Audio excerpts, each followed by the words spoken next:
What if everything you knew about your own birth was a lie? What if your name, your past, your very identity were all fabricated before you could even speak? This is the story of a man who discovered he was smuggled across the ocean as a newborn. He spent 16 years searching for the mother he never knew. Welcome to Reunion Archives. It was a cloudy Saturday afternoon in southern Brazil. A 62-year-old woman named Elena sat on a park bench, wringing her hands nervously.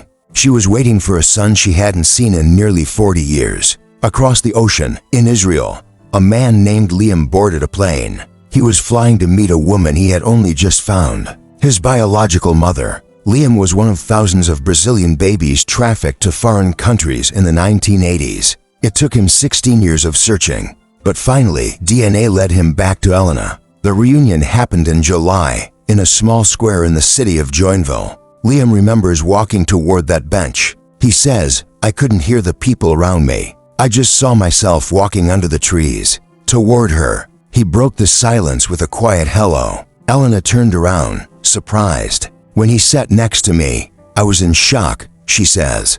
"But I was so happy." They had seen each other just days before, through a video call. But this was real. Their eyes filled with tears. They embraced. Liam says, "All the stress disappeared. Suddenly, it was just her and me." They talked for a long time, and then Elena spoke words she had carried in her heart for 38 years. "I told him, 'I am your mother,'" she says, her voice trembling. "Forgive me for not being able to raise you."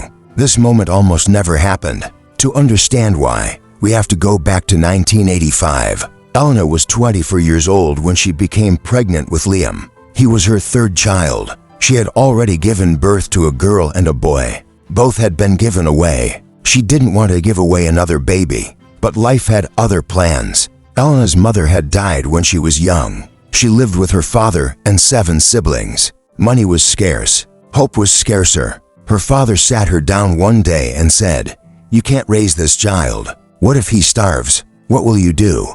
Elena had no answer. She went to the hospital alone. She gave birth to a boy she named Leandro. She saw him once, just once. She remembers they took him from his crib. He was so skinny. He had no clothes on. "I never saw him again." She never even got to nurse him. A nurse took the baby away, supposedly to a new family. What Elena and her family didn't know was that a criminal network was operating in southern Brazil. These were traffickers who targeted young, vulnerable mothers. They convinced them to give up their babies, and then sold those babies to foreign couples for adoption. The prices reached up to $40,000 per child. Judges, lawyers, doctors, and nurses were all part of this scheme. They specifically targeted women in southern Brazil because there was high demand for babies with light skin and blue eyes. Elena's sister, Diana, who was only 14 at the time, says, "We thought he would go to a good family nearby. We never imagined they would take him to another country, but they did." When Leandro was just 20 days old, he arrived at Tel Aviv airport in Israel. A woman handed him to a couple named Abraham and Tova. They named him Liam. The woman received $5,000. Years later, that same woman was convicted for participating in illegal adoption schemes. But by then, Liam was already growing up in Israel, knowing nothing of his true origins. Liam was 6 years old when he first learned he was adopted.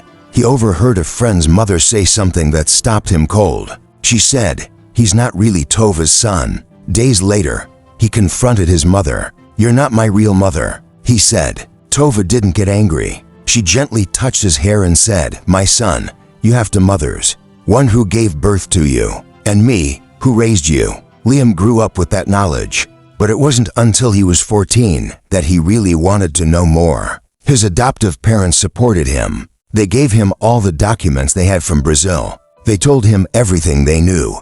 There was just one problem: the documents were fake. Liam didn't speak Portuguese, but he stared at the name on those papers, Isabella Alves dos Santos. That was supposed to be his mother. He says, after reading that name, there was no turning back. He started working at a coffee shop in Israel. There, he made a friend who had been to Brazil before. This friend knew about the baby trafficking scandal. When he saw Liam's documents, he said, "Liam, there's no way to trace these. I think all of this is fake." But Liam didn't give up. In 2007, his search began in earnest.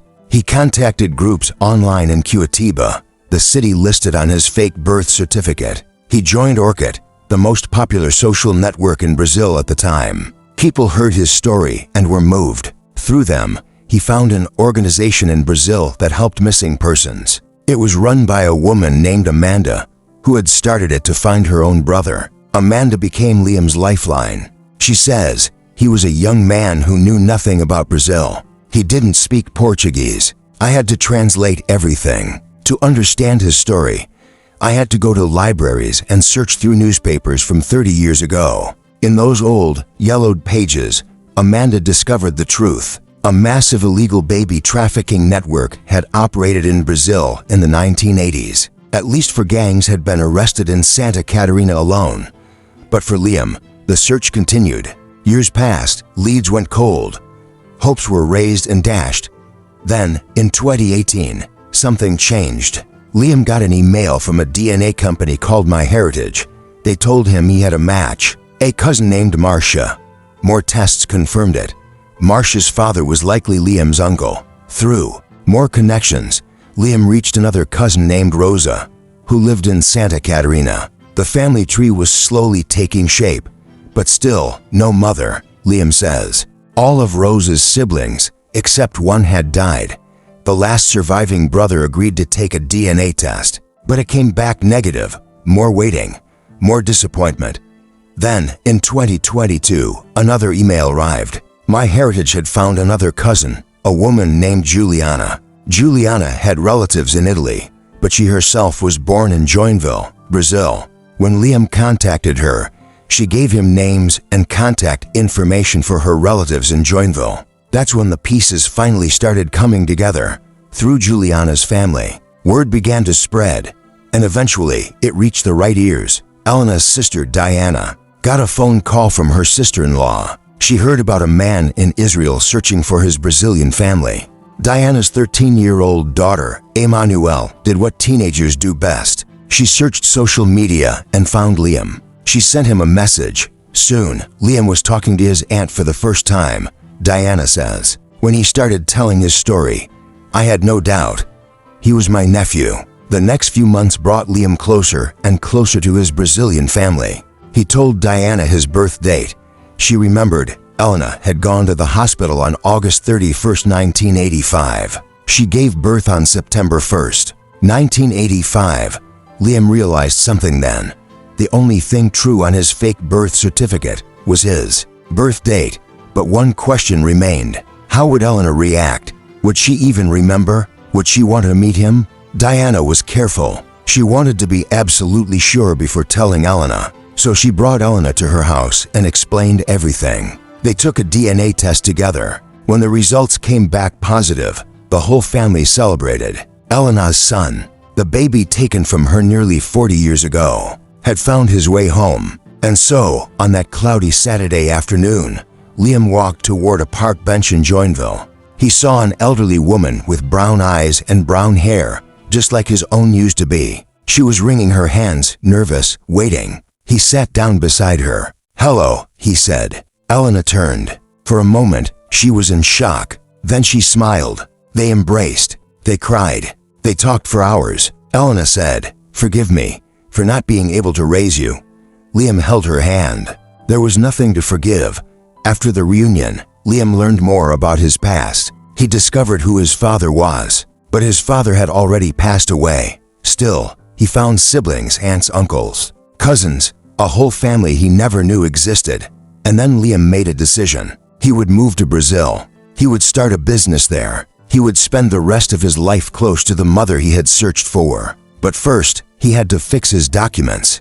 All those fake papers from 1985 needed to be corrected. He hired a lawyer and began the long process of proving who he really was. For Elena, these past months have been a miracle. She lives in a nursing home now because she suffers from epilepsy and can't live alone. But her son visits. Her son calls. Her son is here. She says, "I spend hours just looking at him. I still can't believe it's real." 38 years stolen by traffickers and lies. 16 years of searching. Thousands of miles between them. But in the end, love and DNA brought them back together. Liam says it best, "A chapter that lasted half my life is finally closed." If this story touched your heart, please like this video and subscribe to Reunion Archives for more emotional reunions. And let us know in the comments, what would you say to someone you haven't seen in 40 years? Thank you for watching.